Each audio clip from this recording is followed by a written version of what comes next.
Oh. Hi. Today I'm going to talk about my thoughts and review on the Bridge Kingdom series. There will definitely be some spoilers for this, so please just be aware of that. But let's get started. So, book one, The Bridge Kingdom, I gave 3 out of 5 stars. The beginning of the story is really strong. It starts off with her killing 11 of her sisters, which really just grips you and sucks you right into the plot. And it really makes you want to continue reading the story. And then it goes off into her going to Ithacana so that she can marry the king and spy for her father so they can bring down the Bridge Kingdom. We do find out maybe 2 to 3 chapters into the book that she didn't actually kill her sisters and she just poisoned them to subdue them into looking like they're dead, and so that their pulse slows down enough into thinking that they were dead to try and save their lives, because she found out that her father was going to kill everyone who was not picked to be queen. So she did this to try and save their lives, which was a pretty good way of showing that she actually does care a lot about her sisters and that she would do a lot for the people that she cares about, which definitely does come back later in the story. Obviously, during her time in Ithacana, she gets to learn more about the king, whose name is Aren. She gets to learn more about the people, about the country, and throughout the first book, you can really see her mentally debating on, like, telling herself, no, he's a bad person, it doesn't matter what you see, you have to do this, you have to do this. And it's really interesting watching her argue with herself like this, because you can kind of tell that something is up and that Ithacana is not what she was led to believe for her entire life. Their relationship also definitely starts to grow during the first half of the book, but most of the progression happens off page, so it feels very overnight and insta-lovey, which I was not a fan of, because it kind of just felt like the chapter ended and then the next chapter they're in love with each other, and we don't really get to see a lot of that development. So that is something that I personally was not a fan of. So she realizes she's starting to have feelings for Aren and that she's starting to care for the people, but she still thinks that they're bad guys. So she writes in invisible ink on every single page in Aren's room her plans on how her father can infiltrate Ithacana and take the bridge. But then Aren takes her to her home country and he shows her, hey, your father's been lying to you, he's the reason that your people are starving, yada yada yada. She comes to regret her decision, and then once they get back to Ithacana, she does go and spill ink all over the pages so that the letter does not get sent. However, we know that the letter has been sent because Aren sent one before she was able to do that. So we do know that Ithacana is going to fall by the end of this book, and it is very tense during those moments. That being said, the letter being sent off before she gets to it, it felt a little predictable. I saw that coming from the second she started talking about how maybe writing those letters were a mistake. So that part felt a little bit predictable. Overall, some of the plot to me felt a little predictable, but it didn't necessarily take away from any of the tenseness. So weeks go by, nothing really happens, and then this is hard. So weeks go by, nothing really happens, and then all of a sudden they go back to Midwatch, and her sister, Marilyn, the one who was originally supposed to be queen, is there. She killed the people in Midwatch, and she has Aren in like a chokehold with a knife to his throat. Laura does manage to kill her, but the horns are going off, everything's falling apart. Aren is mad at her. He wants to kill her, but he loves her too much at this point, so he tells her to run off and go away and never come back. So she does. The part about Marilyn was another one that I thought was pretty predictable, because we know from one of the first chapters that Marilyn was supposed to be chosen to be queen, and we know that the sisters never died, so it was not at all surprising when we find out that Marilyn came, tried to conquer, and failed. Overall, the book was pretty good. Like I said, some of the plot twists to me felt very predictable, which wasn't the biggest of deal because the tense parts still made me feel very tense, so I wasn't bothered by the fact that it was predictable. The romance was sweet, but we didn't get to see much of the growth, and it did feel very insta-lovey, which makes me a little bit sad. I do like the book length, but I do wish maybe we got at least 50 more pages just so that we could see the romance develop a bit more, because we see a lot of her spying. I wish we just got some of that romance so it didn't feel as insta-lovey. The only other thing that I didn't like about book one was that the characters felt a little flat for me. It felt like they weren't fully developed just yet, and if you ask me what each characters are like and what their personality is like, I could probably only really tell you 2 traits, which is a bit disappointing. It does get better in book 2 at least, but the characters are a little flat. I just wish overall the romance and the characters were a bit more well-rounded. And then next I read book 2, which is called The Traitor Queen, and I gave that 3.75 stars. I actually did enjoy this one quite a bit more than the first one, and it was very entertaining. The start of book 2 was a little slow, especially when you compare it to book 1, but considering it left off on Laura escaping Ithacana after it fell, it makes a little bit sense that we need to catch up on what's happened in the week or month or 2 months that took place between book 1 and book 2. So Laura decides to go back to Ithacana even though she's been exiled, and she convinces Aren's sister Anna to let her help them get Aren back, who is currently being held in Vencia in her father's palace as prisoner. Even though the Bridge Kingdom has fallen, there is still one island called Aren, which hasn't been taken yet, and most of the Ithacanian citizens have gone there and are refuged there. So it hasn't entirely fallen, which is why Aren was taken prisoner,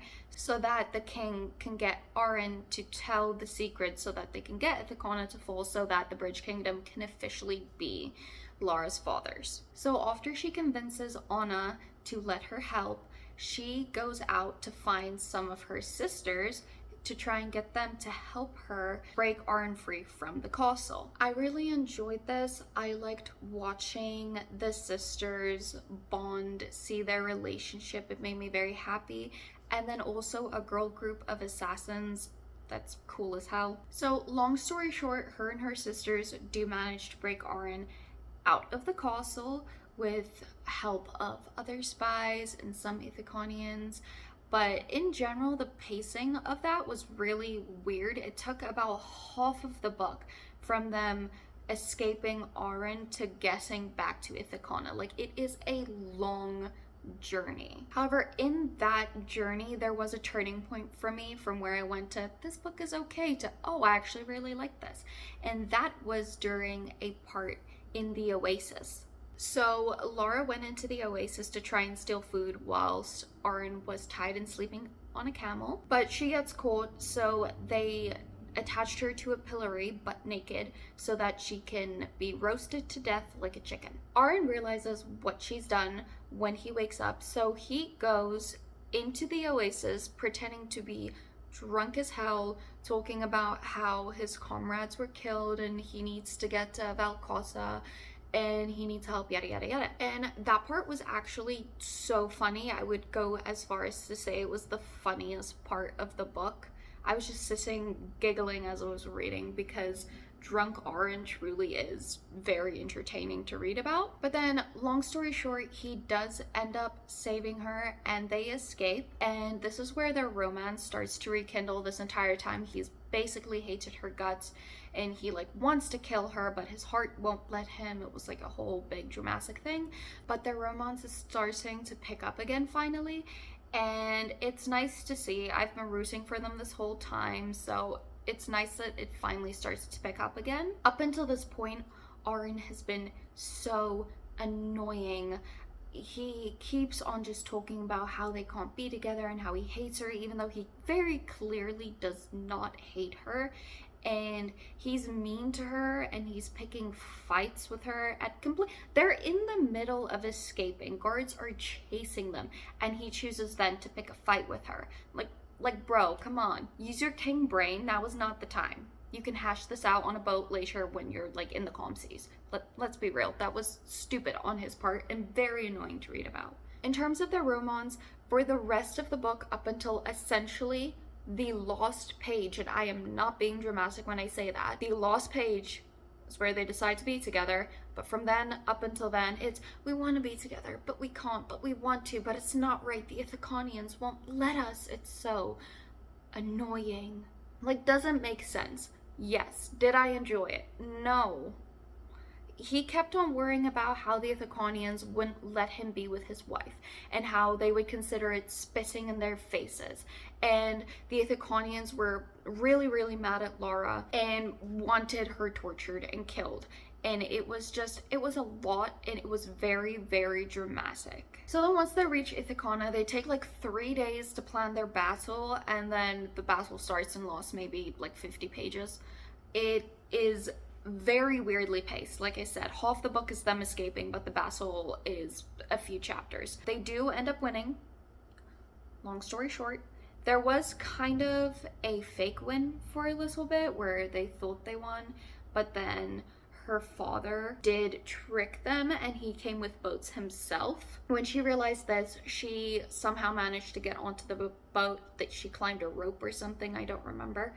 But she got onto the boat and she challenged her father to a duel, and she won, and she killed him, which that also felt very, very quick.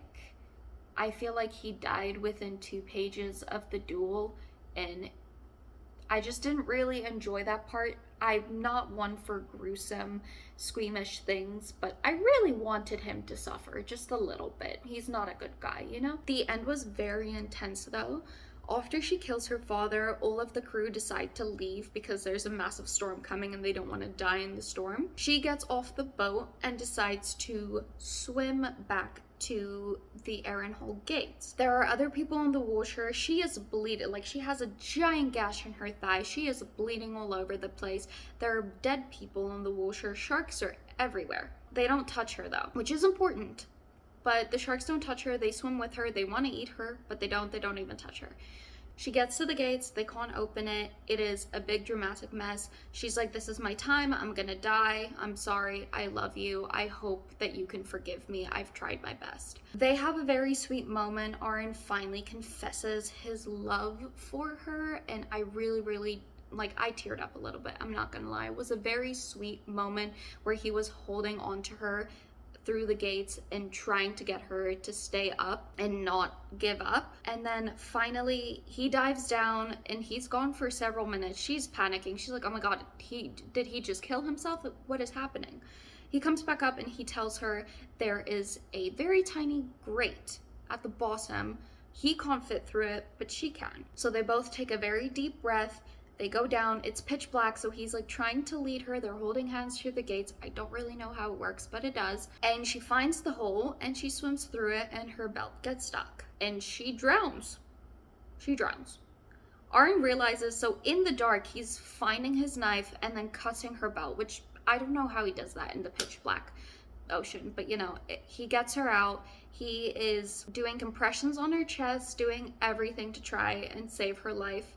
And somehow magically she does survive. She comes back alive. And then at the end, she wakes up a few days later talking about how it's like, I'll leave, I'll go, I'm so sorry. Again, with the whole...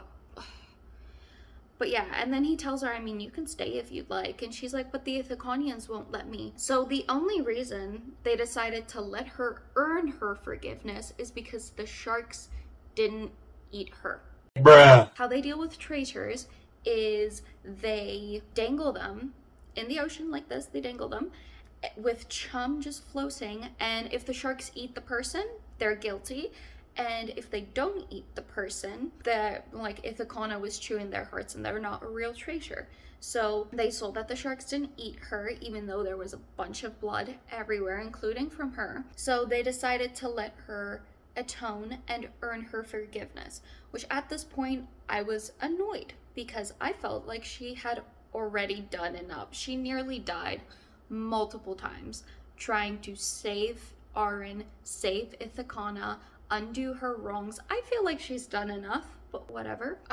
So she ends up staying, and then the book ends with them going to give their people a speech as king and queen. Overall, I really did enjoy the duology as a whole, especially the ending and the fight scenes of book 2. I thought it concluded the story and the plot very nicely, and I think that the author made a really good choice by not letting book 3 be about Aren and Laura. I really like that she chose side characters, and it's like this duology is kind of a standalone, and then the next one can kind of be a standalone.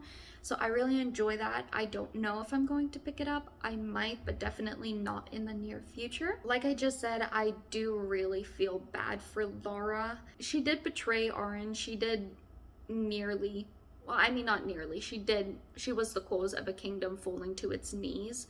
But that being said, you know, as soon as she realized what was happening, she was working to try and right herself, save Aren. She tried her best, and I don't think that all of the hate was deserved. I felt like they were being really hard on her.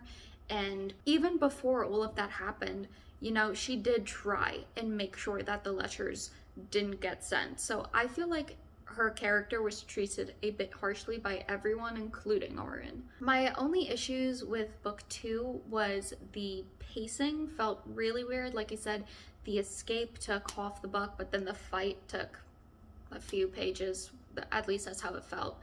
And then Aren was very annoying, and that's just the end of it, really. For the first half, he was so incredibly annoying. Not even the first half, until they got together. It was just, it felt very much like a pissy party with him. So that was the only parts that I didn't like, but overall it was a good story. I enjoyed it, and I would definitely recommend it. Let me know if any of you guys have read it, or if you liked it, which of my opinions you agree with. Bye.